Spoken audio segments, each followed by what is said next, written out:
মুসলিম মেয়েরা পর্দা বলতে শুধু সালোয়ার জামা কাপড় পরাকে বলে। এ দেশে মুসলমানের হাত দেখাতে বেপরদা হয় না। এদেশে বর্তমানে মুসলিম মেয়েদের হাত দেখাতে কি হয় না, মুখ দেখাতে, টাইট জামা পরতে, বোরখা পরে এখানে ফুল রাখতে, জোরে জোরে চিল্লাচিল্লি করতে বেপরদা হয় না। এই দেশে পর্দার ডেফিনেশন পুরুষের কাছে আবার ভিন্ন। কোনো মহিলা যদি খালি গায়ে হাঁটে, মহিলা বেপরদা হয়। কোনো পুরুষ যদি একদম এভাবে তাকে থাকে,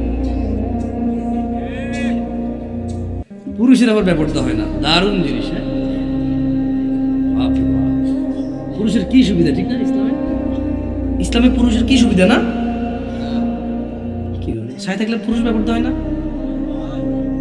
তো মহিলা বোরখা না পড়লে জাহান্নামে যাবে, বেপরদা হয়। পুরুষ তাকায় থাকলে তাহলে বেপরদা হয়ে জাহান্নামে যাবে না? কি করে প্রথম শুনি গাজীপুরের মানুষ কি করে? আমি তো কোনো ওয়াজও শুনি না যে পুরুষ বেপরদা হয়।